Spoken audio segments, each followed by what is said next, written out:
The 5 things weak women do. A weak woman is not defined by the absence of strength, but by the surrendering of it in all the wrong places.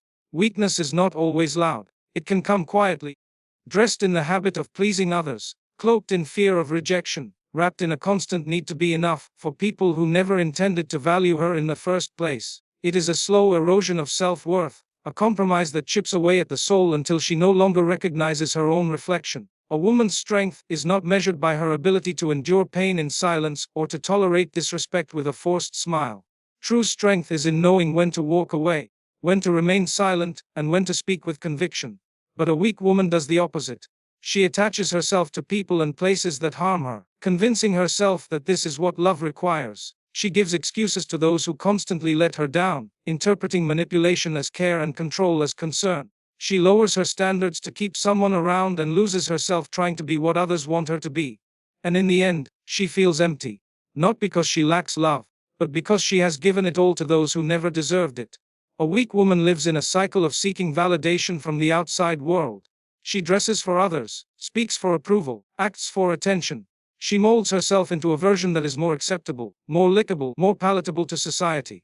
But in doing so, she suffocates the essence of who she truly is. She cannot hear her own voice because the noise of others is too loud in her mind. She fears being misunderstood, disliked, or rejected, so she chooses to remain in the comfort of conformity.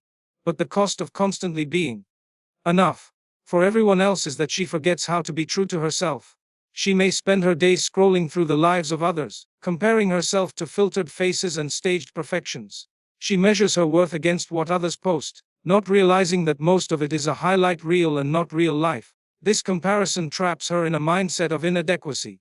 Instead of reflecting on her own growth, she obsesses over someone else's progress. She doesn't see her beauty, her intellect, her faith, or her uniqueness because she's too busy believing someone else has it better.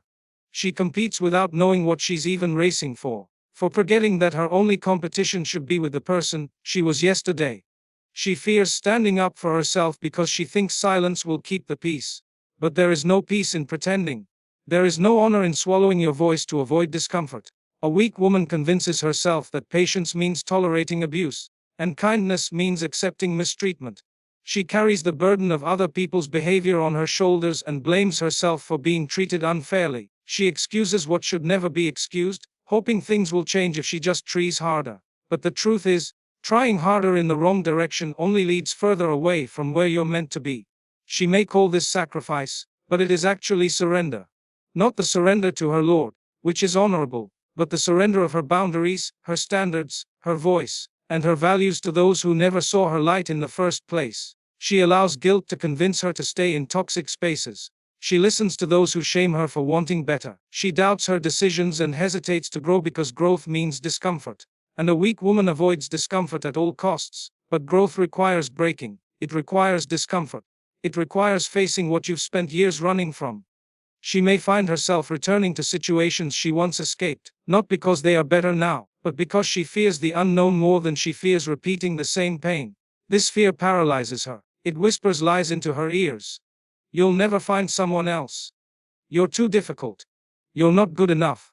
And instead of fighting those voices, she listens. She absorbs them. She lets them become her internal dialogue, and eventually, she believes them. But belief is powerful. What you believe about yourself shapes the way you live.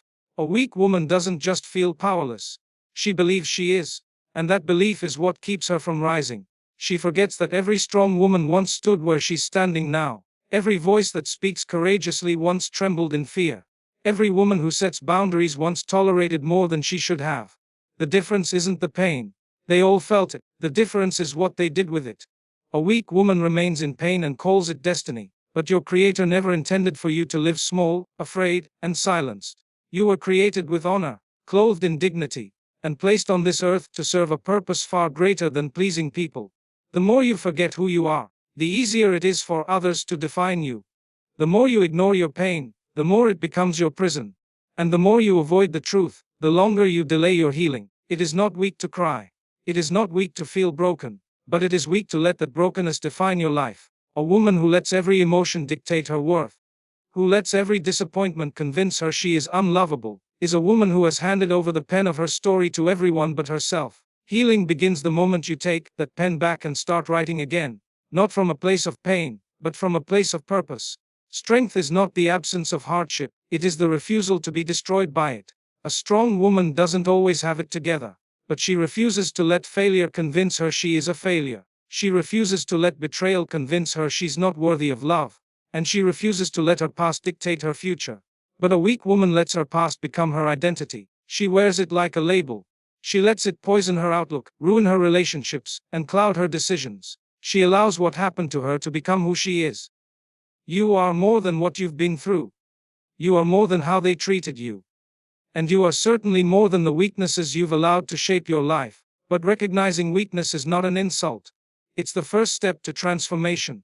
If you cannot be honest about what's breaking you, you cannot begin the process of being rebuilt. A weak woman avoids healing because healing hurts. It forces her to confront herself. It forces her to let go of the excuses, the blame, and the victimhood. It forces her to ask difficult questions. Why do I keep choosing people who break me? Why do I stay where I am not respected? Why do I need so much approval to feel worthy? The answers aren't easy, but they are necessary. Because healing begins when truth becomes more important than comfort. And strength begins when self-respect becomes more important than being liked. The moment you choose to love yourself for the sake of your Lord, not for the sake of the world, is the moment everything changes. You stop begging for love. You stop tolerating harm. You stop shrinking your light to make others feel comfortable. And you stop thinking that being silent and passive makes you noble. Your silence in the face of harm doesn't make you strong. It makes you complicit. Speak your truth. Draw your lines. Live with purpose. You were not created to chase, to beg, or to break. You were created to rise, to heal, and to lead. Weakness is not your identity. It's a season, a phase, a moment. But if you hold on to it, it becomes a lifestyle. Let go of the version of yourself that is small, scared, and unsure. Let go of the habits that keep you stuck. Let go of the relationships that demand you shrink. You cannot carry what's breaking you and expect to feel whole. And most importantly, return to the one who created you with love. When you return to him, you no longer feel the need to be validated by those who overlook you. When you connect to him, you stop fearing loneliness because you realize you were never truly alone. When you rely on him, you stop depending on people who are just as lost as you. He restores what this world broke. He strengthens what people weakened. And he honors what others dismissed. So if you see weakness in yourself, don't deny it. But don't dwell in it either. Stand up from it. Rise from it. Rewrite your story. And this time, write it as the woman no longer apologizes for her standards, who no longer tolerates disrespect, who no longer fears the silence, and who no longer needs anyone to tell her who she is. She already knows. And she walks in that knowledge with grace, with courage, and with strength. A weak woman lives her life constantly looking over her shoulder, silently hoping someone notices her, compliments her, reassures her that she is enough. Her self-worth becomes tied to how others see her, how many people praise her, how much approval she receives from friends, strangers, or even social media. She starts to shape her personality not around who she is, but around what she thinks others will accept. Her words, her style, her opinions. None of them truly belong to her anymore. They are curated, edited, filtered versions of what she believes the world wants from her. And in trying to be everything for everyone, she loses herself completely. She might dress a certain way, not because it pleases her creator, but because she wants attention. She might speak sweetly, not out of sincerity, but because she's afraid that honesty might make people walk away. She gives and gives, not out of kindness alone, but because she's terrified of being forgotten. Her life becomes a performance, and her heart never finds rest because it is constantly being weighed, judged, and compared. The smile she wears is polished, but behind it hides exhaustion. The kind that comes from never feeling enough, no matter how much she gives or how hard she tries. In her search for validation, she gives too much power to opinions that have no real value. A stranger's comment can uplift her for hours, and a single criticism can crush her spirit for days. She checks her phone obsessively, hoping someone noticed her efforts, appreciated her beauty, acknowledged her presence. And when silence meets her expectations, she begins to question her worth. The absence of attention starts to feel like rejection, and rejection, in her world, means she is nothing. She begins to ask herself what more she can do, what more she can change, how else she can become likable, attractive, acceptable. She starts editing parts of herself, not just her appearance, but her identity. She lets the world write her story, forgetting that her true author is the one who shaped her in the womb, who knows her every thought, every emotion, every pain. She forgets that he never asked her to impress the world. He asked her to submit to him, to live with sincerity, to remember that the hearts of people are in His control. She forgets that even if the world turns its back on her, His mercy remains, His love remains, His gaze is constant. But in her weakness, she replaces divine approval with human applause, and in doing so, she constantly falls short. Not because she is not enough, but because she is seeking from people what only her Creator can give. She lets people's words dictate her peace, forgetting that real peace doesn't come from being liked. It comes from being truthful, from being connected to the one who gave her life, where warmth should be, from knowing that she doesn't need to earn love that was already written for her before she ever entered this world. Weakness is often misunderstood. Many assume it is found in vulnerability, in the shedding of tears, in moments when the heart breaks open. But tears are not weakness. They are proof that a person feels deeply, that they are still connected to their humanity. True weakness lies not in expression, but in silence that stems from fear. It is found in the quiet surrender of one's self-worth for the sake of a love that is unreciprocated, a loyalty that is abused, a connection that drains more than it gives. It is in the act of lowering one's standards, just to be held by hands that do not honor them. A weak woman convinces herself that if she stays a little longer, gives a little more, bends a little further, she will finally be cherished. She redefines love as sacrifice without limits. She calls her silence patience. She interprets emotional neglect as a test of her strength, and so she allows herself to be treated as an option, not a priority. She tolerates words that wound and actions that betray her dignity. She watches herself slowly disappear in an effort to hold on to someone who sees her as disposable. She might cry at night, not from the pain of what was said or done, but from the ache of knowing she is choosing someone who never truly chose her. She remembers the little crumbs of affection they offer now and then, and uses them as justification for enduring disrespect the rest of the time. She convinces herself that maybe this is love, maybe this is normal, maybe she's just too sensitive. She silences her instincts, her intuition, and her truth, because she's afraid of walking away from what she's built. Even if what she built is already falling apart, the fear of being alone often outweighs the pain of being mistreated. So she remains, quietly hoping that if she is more agreeable, more forgiving, more available, he will change. But he does not. And why would he? She has taught him that her boundaries are flexible, that her dignity is negotiable, and that her love is unconditional. Even in the absence of respect, the more she compromises, the more she teaches him how to undervalue her. And the longer she stays, the more she starts to believe that this is all she deserves. Respect is not a privilege. It is the foundation of any relationship that claims to be built on love. When a woman gives up her dignity to be accepted, she may win temporary companionship, but she loses a lifelong relationship with herself. Her soul knows the truth even when her heart resists it. She becomes a shadow of who she used to be, questioning her worth, her decisions, her voice. She internalizes the disrespect, blaming herself for not being enough, when in reality, no amount of effort can make someone value what they never truly saw. And still, she remains. Because the idea of being unloved frightens her more than the reality of being disrespected. A weak woman clings tightly to what hurts her, not because she enjoys pain, but because the silence of being alone terrifies her more than the noise of being mistreated. She tells herself that something is better than nothing, that the broken pieces in her hands still count as love. She holds on to people who no longer hold her in their hearts. She stays in spaces that chip away at her peace, convinced that if she lets go, she will have nothing left. Her heart knows the damage, her mind sees the red flags, but her fear speaks louder than both. And so she remains, trapped in a cycle of emotional survival, never daring to break free. She may feel the weight of it every day. An unkind word, a neglectful silence. A look that used to bring comfort now stings with distance. But she keeps telling herself stories to soften the truth. Maybe it's just a phase. Maybe she's too sensitive. Maybe if she tries harder, things will go back to the way they used to be. She rewrites reality in her mind to make the pain more bearable, and with each rewrite, she loses a little more of herself. Her smile becomes forced, her laughter hollow, and her light slowly dims behind the curtain of endurance. Loneliness is a loud echo in her soul. It terrifies her to imagine life without the familiar presence, even if that presence drains her. The thought of sleeping alone, walking through life without someone beside her, makes her feel invisible. So she compromises. She tolerates behavior she once said she never would. She accepts explanations that don't make sense, apologies that lack change, love that lacks respect. She begins to believe that maybe this is all she's worthy of. The more she stays, the more her self-worth erodes. She stops recognizing her own reflection, wondering when she became someone who accepts so little while giving so much.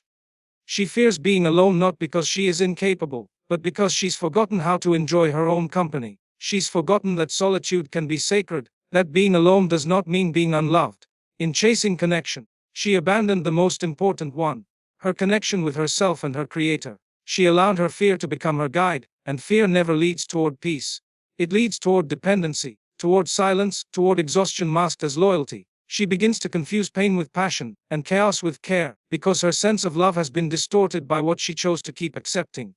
Deep down, there is a voice that urges her to walk away, to let go, to start over, but that voice is often drowned by fear. The fear of starting from nothing, the fear of facing herself, the fear of admitting that she waited too long, gave too much, lost too much, and so she grips tighter to what is harming her, not because she can't see the damage, but because she has come to believe that being empty with someone is safer than being whole on her own. She walks into a room and immediately begins to measure herself against everyone else. Her eyes search for what they have that she does not. Beauty, success, admiration, attention. It becomes second nature, this silent comparison. She doesn't even notice how often she does it anymore. A glance at another woman's clothes, the way people listen when she speaks, the compliments she receives, all become reasons to doubt herself. She does not see other women as reflections of her own potential but as threats to her worth. And so, she begins to compete, quietly and constantly, hoping that if she becomes better, prettier, smarter, more admired, she will finally feel enough. She believes that comparison will push her to grow. She thinks that by chasing what others have, she will become more confident. But instead, she becomes more insecure.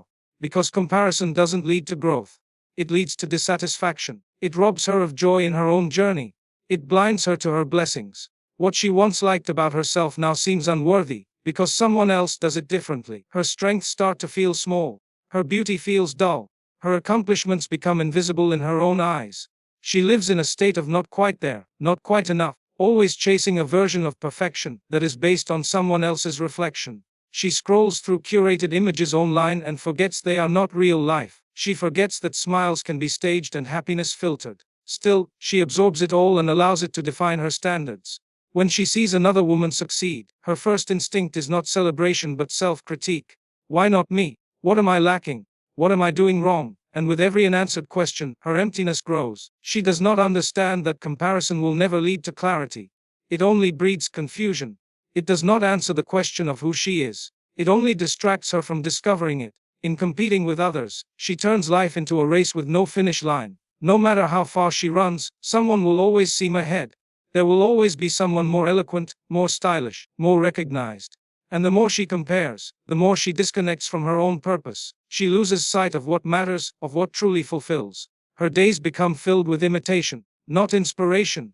She tries to mirror others, thinking it will make her more acceptable, more valuable.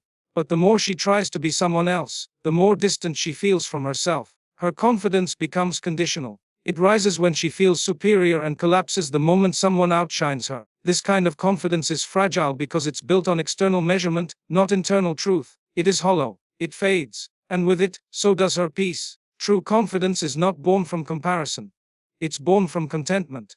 It's born when a woman knows that her value is not determined by how she measures up to others, but by how true she remains to herself. But in her weakness, she believes that being better than others is the only way to feel worthy, not realizing that this pursuit does not fill her. It empties her. A weak woman allows fear to dictate her every move. Her life is shaped not by values or vision but by the question, what will people say? She sacrifices dreams to avoid criticism, hides parts of herself to fit into expectations, and waters down her truth so she doesn't offend anyone. Her choices become calculated not for sincerity, but for acceptance. She becomes a prisoner to perception, where warmth should be, allowing the imagined opinions of others to have more influence over her than the commands of her Lord, or the calling of her heart, should be. She doesn't take steps forward because the path is unfamiliar, and she fears being judged for stepping outside the norm. She remains stuck in patterns that no longer serve her, because change would attract attention, and attention to her feels dangerous. It means opening herself to scrutiny, to rejection, to whispers behind her back. So she chooses comfort over courage, silence over growth, and safety over purpose. She buries her voice beneath layers of compliance, smiling while aching, agreeing while disagreeing, nodding while her heart screams to say no. Up she becomes skilled at pretending, at being who others want her to be, until she forgets who she truly is beneath it all. She might stay in a toxic marriage not because she believes it's right, but because the shame of divorce is louder in her ears than the pain of staying. She might suppress her ambition because others say it's not suitable, not ladylike, not realistic. She might dress a certain way, speak a certain way, live a certain way. All because she was taught that a woman's worth is in her ability to conform, to be liked, to avoid raising eyebrows. Every decision she makes is filtered through the lens of other people's comfort, even if it causes her own discomfort. Her entire life becomes an act of performance, and in that performance, her authenticity suffocates. Fear becomes her silent master. She fears disapproval from her parents, judgment from her community, betrayal from friends. She fears being labeled difficult, dramatic, selfish, or rebellious. And to avoid those labels, she carries burdens she was never meant to carry. She tolerates what is wrong, stays quiet in the face of injustice, and allows herself to be reduced in order to keep the peace. But the peace she preserves externally creates war within her. The more she betrays her own values to protect her image, the more disconnected she feels from her purpose. Even in worship, her sincerity becomes compromised. She does what is right not for the sake of her Lord, but so people will say she is righteous. She serves not from love, but from fear of gossip. She begins to mistake people's approval for divine acceptance, forgetting that the two are not always aligned. She loses sight of the fact that no matter how much she tries to please the world will still find something to criticize. And in that desperate chase to please everyone, she sacrifices her identity, her potential, and her connection to the one who sees through every facade.